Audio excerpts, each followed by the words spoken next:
All right. I have a very interesting personality right in front of me, who is a senior political leader from Nagaland and a social media sensation. Social media sensation. People say that you are a damn gutsy politician. You can make fun of your own self at any given opportunity. Do you have a role model in this? Social media and being able to laugh at oneself is actually the best thing that you can do by being in politics. Now, for people to understand, they would understand it. And the role model are all the politicians in and around me, all the politicians that are there. And I think being able to smile and laugh at all those things that they don't smile and laugh is something we ought to do. But politicians don't laugh much. Because there is a notion that if you keep on smiling, you are not a politician in Northeast or Nagaland or in India. So I think people try to emulate being very serious. You know, yes, you can't call for war by smiling and laughing, but you can surely try to smile and laugh a little bit in and around you. A social media star, a political leader, a cabinet minister. Do you like this introduction? Do you like to add something or delete something? A social media star is by default. It is by default. I did not say that I should be a star on social media, but I think the normal people, just love to see a normal, man being a politician and at the same time being a cabinet minister also. Now, my question is, everybody, I'm sure the audience would also like to know, is your popularity among the youth, particularly ladies, I presume, is it helping you politically? Ladies in particular are extremely fond of you, actually. Am I right or wrong? See, I think that is right. That's right. If you don't mind, Wasbir, do you know that Narendra Modi ji, the Honorable Prime Minister, is more popular among the women?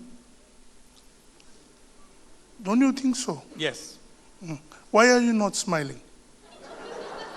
I want you to smile first.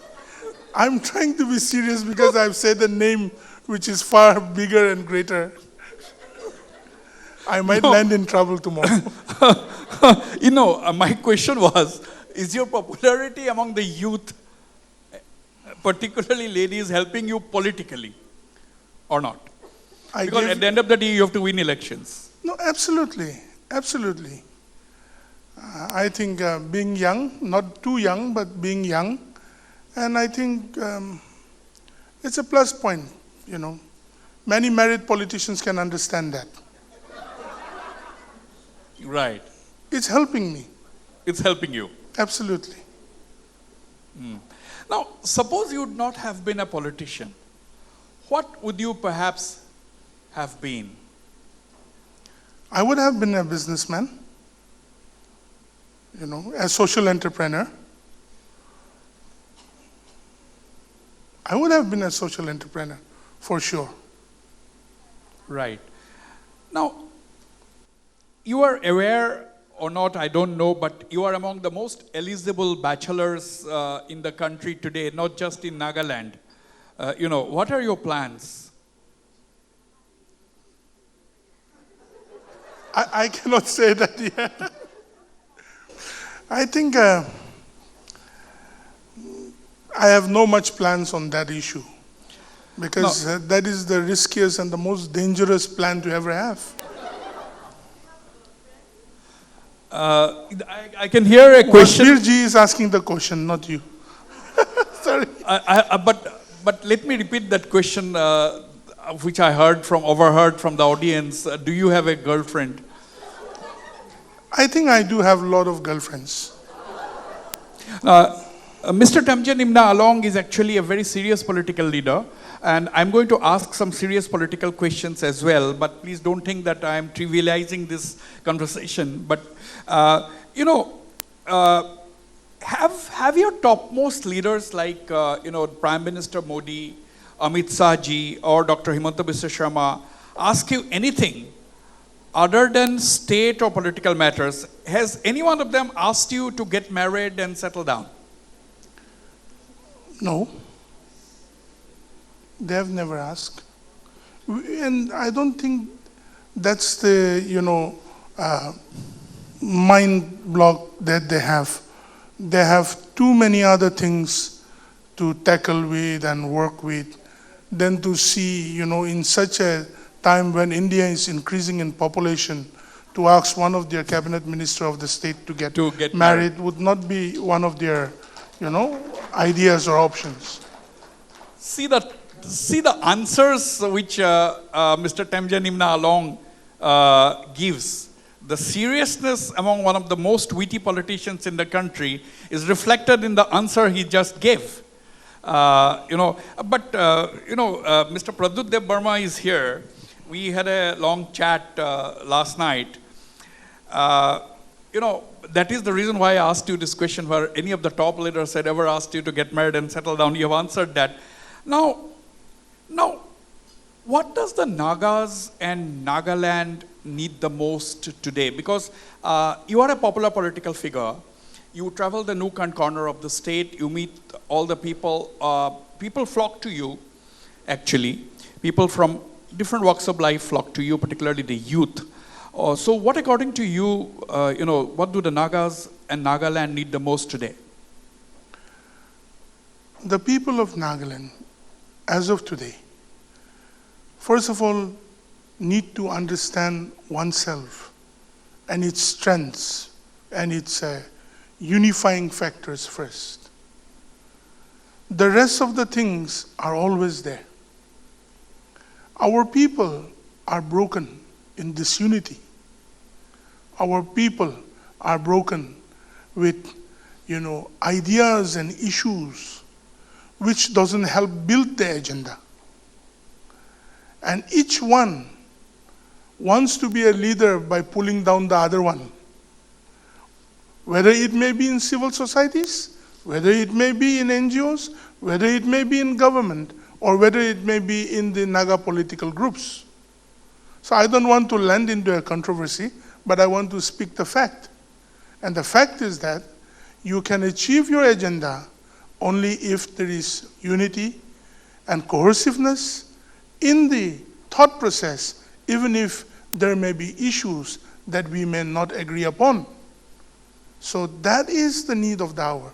Remaining, whether it's development, whether it's human resource development, whether it's tourism, whether it's any other thing, is a process which has started in the state of Nagaland since a few years. And we have a good leader in the form of Nephew Rio, our Honorable Chief Minister, and there, our Prime Minister, Narendra Modi ji, and in the Northeast, to curate and guide us all, our Dangoria Himanta Da. So I think things are okay. You see, being a leader from Nagaland, I have to ask you this question.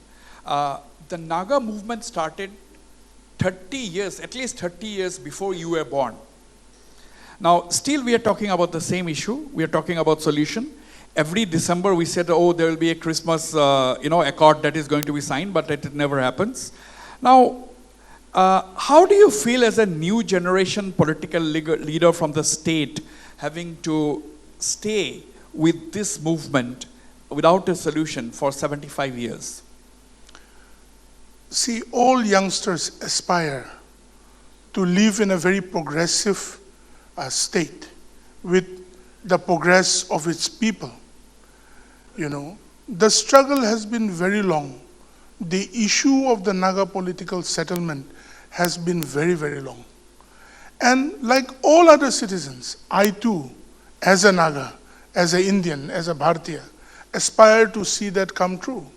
But then I have told what I have just spoken a few minutes ago, that there has to be cohesive unity among its people and to be able to focus on the agenda while pursuing that excellence. We cannot blame each other for some things which are not happening immediately. Or neither can we blame the government of India. Or neither can we blame anyone. It is among us first that we have to come together unitedly with an agenda focus. Then only I think we can see it happen. But I wish it happens today. What do you do when you get totally frustrated? Because, you see, there are a lot of issues that can make someone frustrated.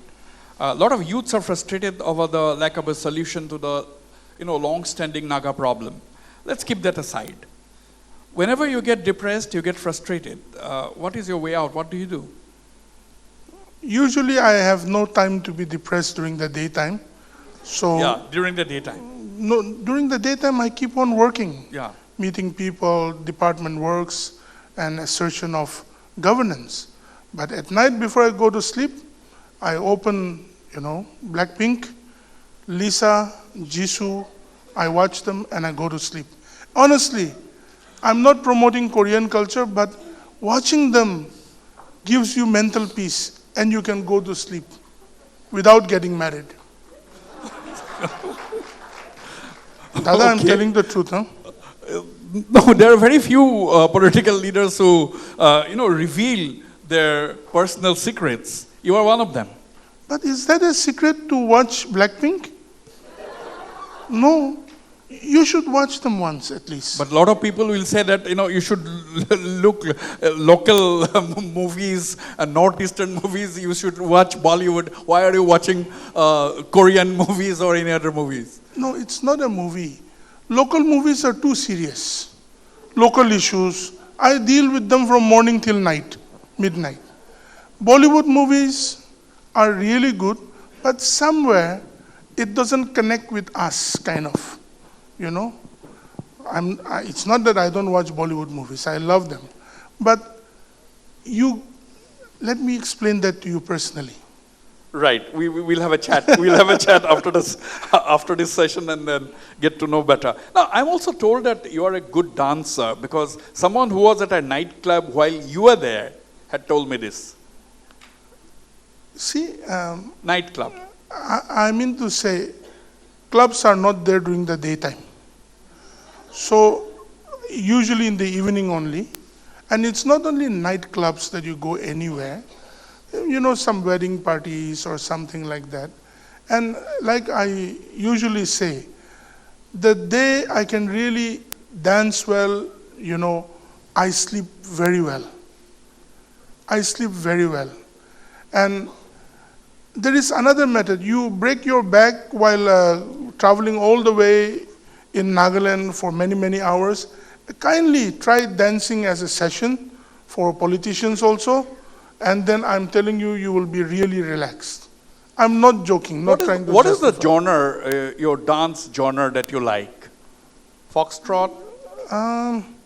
Most probably, retro is really good. Retro. Because it makes you feel good. Mm-hmm. The young generation, we have got a lot of students also here. They're also, listening to what you're saying. Now, let me turn to something which is, everybody would like to know. There was a question on this in the earlier session as well. How easy or difficult was it for the BJP to make a mark in an uncharted territory like Nagaland? Now you have a dozen MLAs of the BJP in Nagaland, and that is the party you choose. For the Bharatiya Janata Party, it is not very easy in a state like Nagaland to be able to, garner popular support. But yes, the party workers have really worked hard. At the same time, the people of Nagaland have faith, let me put it this way, in the face value of Narendra Modi, the Honorable Prime Minister. Because he delivers unto its citizens what is being committed. And the poor people who are in the villages, Nagaland is made up of more than 2,000 villages. Let's not talk only about Kohima and Dimapur. Yeah. And in the 2,000 plus villages, you see really changes that has happened. Just recently I went to a hospital in Kohima. In the 20-bedded ICU hospital, there were around 11, 12 of the ICU people there. Because ICU means you go in, you don't come out. Or you come out, that's life chance. And I went and met with all of them, and I tell you, they were all, I asked them, how are you making your payments? They said, Pradhan Mantri, Prime Minister, Modi card, health card. They can't pronounce Ayushman card. So, Modi card. See, I'm not here to provocate, but I'm telling the fact.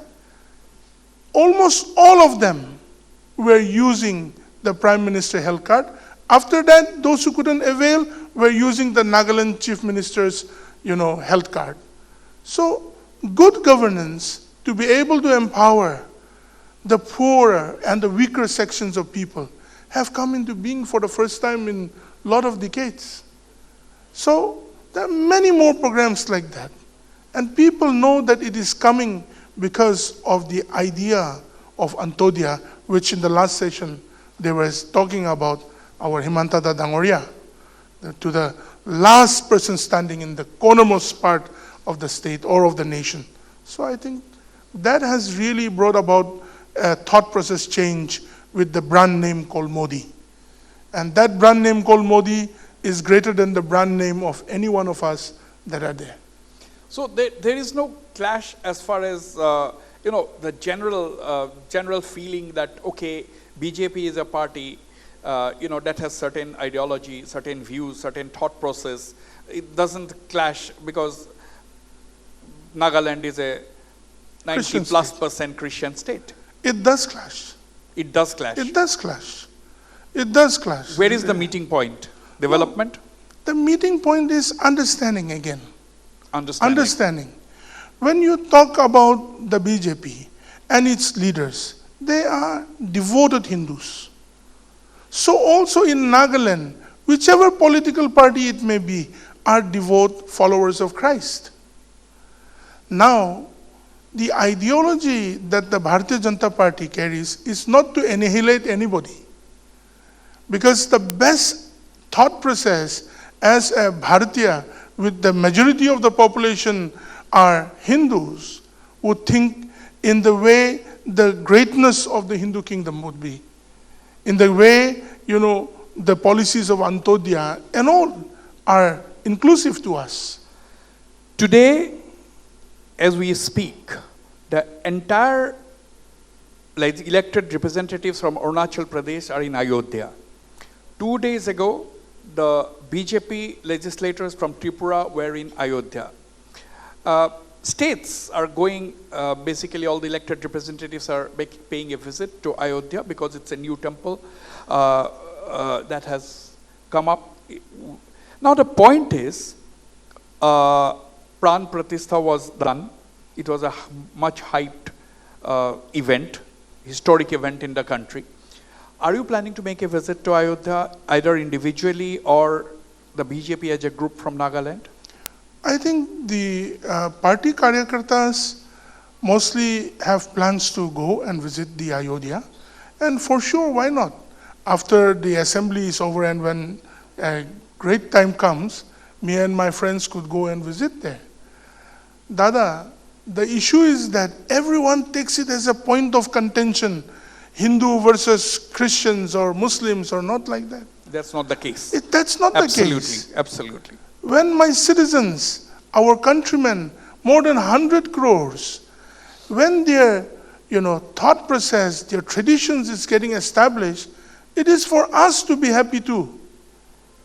And when we have our Christmas, it is for the rest of the countrymen to also be happy too. I think that is very well said, extremely well said, Temjen Imna Along. That is the spirit of India. Yes. In reality. Absolutely. Now, I have a complaint against you actually. On ground, that is in Nagaland, you don't speak to Northeast Live much. But don't you think that we are great although there is scope for improvement, and therefore we should talk to more and more to Northeast Live. Sarah is also here at in this hall. Okay. मतलब आज का candid with Temjen Imna Along गया झिंगालाला. He is asking all the serious questions. I will. Sarah, you have heard that, so you have to catch Mr. Temjen Imna Along as much as you can. Now, has anyone ever asked you whether you are from Japan? You know what I mean. I'm sure you know what I mean. Absolutely. There are mistaken identities, those things that happen. But just by being fluffy or fat doesn't mean that you are from Japan. I think I look much better and cuter than most of the Japanese sumo wrestlers whom we respect also. Absolutely. There is a lot of applause on that particular answer. Now, with your style and pan-India appeal, are you a true ambassador of Nagaland? Do you consider yourself and the Northeast as a whole? How challenging is it to represent the region? Because with your appeal, you are at all the conclaves that are being held by the television channels across India. You have really a pan-India. You are among the few pan-India. Dr. 𝗖𝗢𝗡𝗖𝗟𝗔𝗩𝗘 Sharma is a pan-India leader. Absolutely. And I can say that you are another political leader from the Northeast who has a pan-India appeal. Now, therefore, it makes you an ambassador from the Northeast. My question is, how challenging is it to represent the region? What are some of the questions that are asked to you? It is quite challenging, but representing our people is a great privilege, whether it may be Nagaland or the Northeast. I wish you could have called me to the previous conclave, meeting instead, talking about identity and all those things. I duly respect, that being a vegetarian, being an identity, but I would not concur with that. Not conquering, not saying no to the person, but it's not about food. If being vegetarian would be an identity, then think about me. Being a non-vegetarian would be another identity then. But identity is our traditional and cultural heritage. And that has, in our own Northeast, we have diversity in it. And when my handsome brother from Tripura, when he speaks about those things, I concur with him. It may be in different political ideology, but we do concur with each other, Dada. Because when the policymakers of the nation make the policies, when they make one policy for pan-India, many a times it doesn't fit into the community here. We are not talking about an individual identity. Being Imna Along is the person, but it's not Imna Along. It's not the individual. Today, Himantata Dangoria, our honorable super CM, I call him, he represents the whole Northeast to the country politically. Today, when we talk about us, we talk about our traditional heritage, which is an identity to be preserved. An identity which cannot be compared to the larger group of the community of North India or South India or Central India. And if they find cognizance in policy making because of their robust numbers, and we don't find place in the policy making because of our few numbers. I just went to the bordering area of Manipur. We have our Maram brothers. They are endangered species, not more than 40,000 in population. Parsis, 1 lakh, they are already an endangered species, but they have great people like Ratan Tataji. Absolutely. Now, primitive, and we have been put in primitive groups. And in Nagaland too, we have 17 tribes, but most tribes are endangered species. I may be one of the only living ones like this. I'm not. Yeah. So it's important that I think those things are aspired and built. but I have seen recent photographs of the tallest man in Nagaland who is 6 feet 10 inches. Yes, he's our cognac brother. Have you met him? I have met him once during an campaign of the party. Campaign of the party. Yes.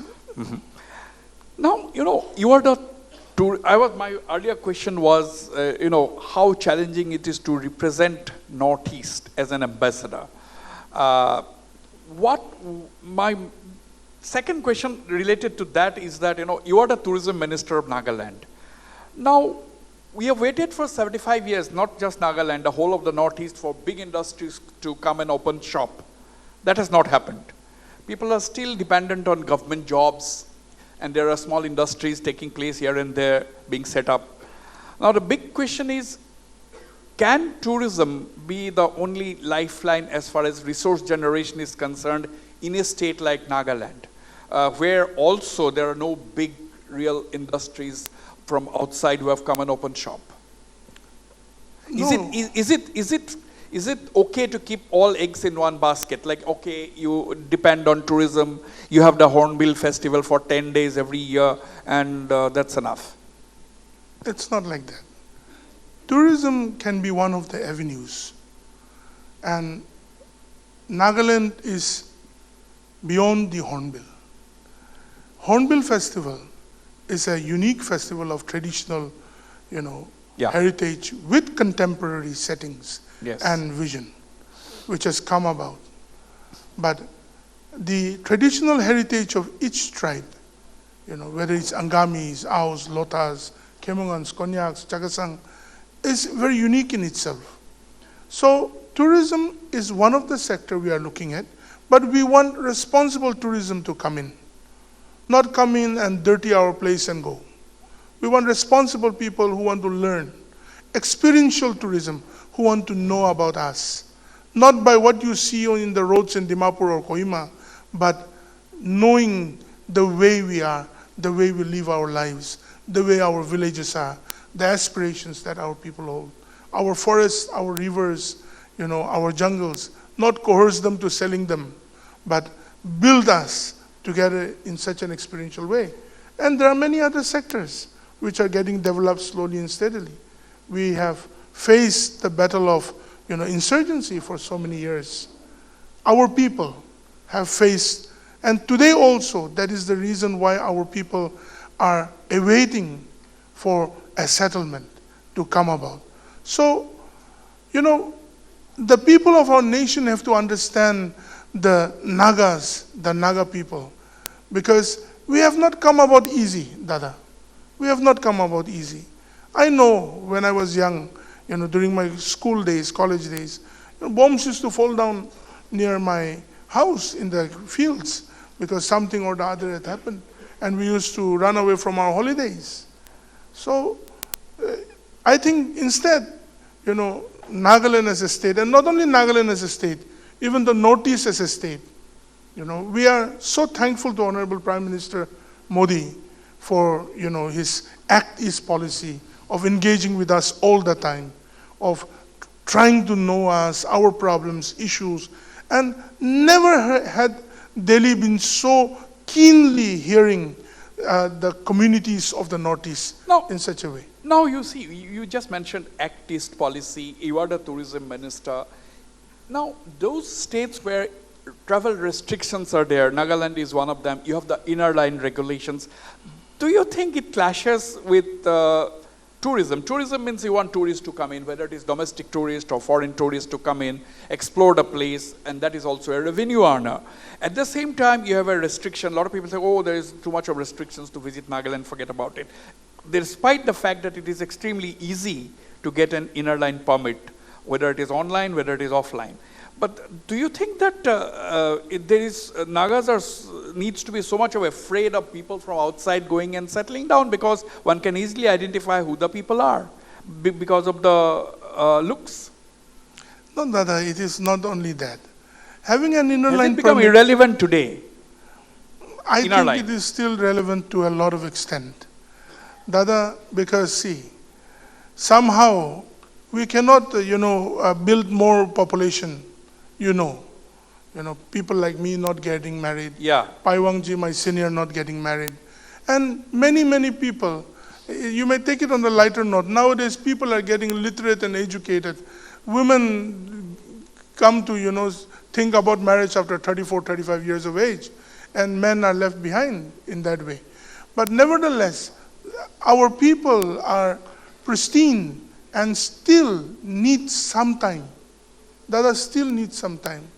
Otherwise, we may land up like Assam of before. Please don't mind. There has been so much of influx. We are afraid, Dada. No, but my question was that, in Assam it is difficult to distinguish between, suppose you go to a place, whether it is Dhubri or whether it is Barpeta, the physical features are the same, therefore it is very difficult to distinguish who is a foreigner and who is a native. But that's not the case in Nagaland. That was my question actually. Dada, see, I agree with you. But again, what I'm trying to say is that our people are still quite naive to the many, thought processes that are very mature for the rest of the people. Our people, example, you go to a village. Our people are very hospitable. Dada, if your vehicle breaks down, they will not just keep on watching. They'll come and help you. Whether the vehicle is made in the wrong way or the right way, they'll come and help you. They'll give you food. They'll make you feel comfortable. They may even take you to their home and say, "Aaj rati to yate umabi, kali hi apna jabi." But you know what happens? In there, so many of different kind of thought process comes in. And we are vulnerable people. We are still having a lot of crisis. I was just sitting with the Honorable Chief Minister 2-3 days ago at his home. He has to face so many tensions about, every issue being brought out. Over and above that, if our state becomes, flooded with immigrants, that is going to be a big trouble. So I'm not saying that it is good or bad. What I'm saying is that we need some more time. Yes, ma'am, am I saying correct? We need some more time. Kindly bear with us and help us curate Nagaland and the Northeast in that way and come. Now, see, we know that you are part of the coalition in Nagaland. The Chief Minister represents a party, NDPP. Absolutely. You are part of the coalition, BJP. Now, a lot of people say that BJP has a bigger role to play as far as the resolution of the Naga issue is concerned because the union government is led by the BJP, Prime Minister Narendra Modi. So there's expectation is more on the BJP. Do you get that sense or not? Because we get that sense all the time that the BJP in Nagaland has to walk that extra mile to convince New Delhi to somehow resolve the Naga issue and bring about an acceptable and honorable solution to the Naga political problem. First of all, Wasbir, the BJP in Nagaland is not in any way different from the BJP in Delhi. Yeah. The BJP in Delhi has the leadership and has come down to the extent of listening and working together. And the negotiating teams are not talking with us. They are going and talking with Delhi. So, kebab ki haddi mein banna nahi hai. Yes, we guide. We can suggest. We can also give some inputs, Nearest to us, Hemanta Dangoria is there. Then Amit Shah ji is there. Or our leadership. We can give some feedback. No. But we cannot be part of the decision making. You see, in the sense. Right. I take your point there, but you see, any negotiation, when you are negotiating means it has to be a give and take approach, right? That is what is negotiations all about. Now, if one side says that we want this, the other side said that we are not going to give this, so that is not negotiations. So now, is it a give and take problem? Do you think there has not been give and take in the right proportion? And do you think that is the result, that is the reason why the Naga issue has been lingering for 7.5 decades, retarding growth, retarding development, and making the young people actually frustrated? Dada, I am not privy to the talks. I am not being diplomatic. So, what is the actual... Give your own opinion. No. my personal opinion is that settlement should come about. And both the sides, the government of India led by a very visionary leader and the aspirational revolutionary group of the Nagas, should be able to come together and talk it out. Because the word that we have is talks, not fighting. Because Naga people, Naga youth are no more willing to go back to the past. We want to aspire, build, and work. So I think Government of India is also very serious, and I'm sure that our political groups are also serious to understand that the aspiration of their children are of paramount importance in building its people today. Right. I will not linger this conversation for very long. Although it is always fun to have a engaging discussion with Temjen Imna Along with you. Now you see, basically what is happening is a lot of people are saying, I'm not interested, I don't want you to take names. Now, 1986, the Mizo Accord was signed. I was in Aizawl. 𝗟𝗓𝗡𝗖𝗟𝗔𝗩𝗘 was the Congress chief minister. His government resigned. Interim government was installed. MNF leader was 𝗟𝗓𝗡𝗙. He was made the chief minister. There was no election. After 6 months, a contested election. MNF won. 𝗟𝗓𝗡𝗙 once again became the proper chief minister, elected. Now, suppose an agreement is to take place. This is a hypothetical question. And Mr. Rio has already said that the Nagaland government will not stand in the way, meaning he will also quit, just like 𝗟𝗓𝗡𝗙 did 40 years ago, almost. But Nagaland, the situation is totally different. There are Nagas from Nagaland, there are Nagas from Manipur, there are Nagas from Assam, there are Nagas from everywhere.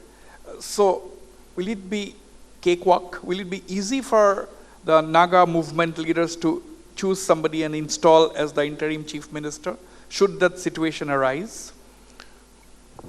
It won't be a cakewalk. No agenda to be resolved can be a cakewalk. But when the Honorable Chief Minister, and in the Assembly we have passed that, if the amiable solution comes about, and if the Honorable Chief Minister resigns, that means we all resign. And in that issue, there is no issue about a political party. The issue now is about the Naga issue. So if that could bring peace to our people, then let it be 10 or 100 more times, it can be done. And it won't be very easy, because establishing somebody, I think our leaders are wise, our seniors are wise. We would want to see a transition, if it happens, in the best possible way for the interests of all the Nagas. I think I don't know, this is the first time that anybody has asked you serious questions. No, candid with Temjen Imna Along और मेरा पसीना छूट रहा है. No, pasina chodiye. Yeah, I have seen videos where you were cooking, I think you were struggling with a bowl of mashed potatoes, if I am not Vada mistaken. pav. What was that? It was vada pav. So you make vada pav. I used to enjoy vada pav in Mumbai, so sometimes I thought that, I need to cook and give it to my staff. So, tried it. It was So good. what do you cook largely at home? Do you cook at all? Sometimes. But yes, I'm a good cook. So, suppose you get married tomorrow. I'm not cooking for my wife then. So people will say that you're a chauvinist. No. Well, time का बात होता है. You will not cook for your wife. Otherwise, why not? In this media, if I say that I'm going to cook, every lady who by chance may get married to me will catch your this day's time and say that आपने बोला था media में cook करो. आपने बोला था media में. And to make commitment with woman dada and not do it is dangerous. That's what I've come to know. So commitment, you are very diplomatic. You have not made any commitment Not so at all. far. So now, finally, what would you like to tell the women and the men? About what? Cooking? Your final parting message.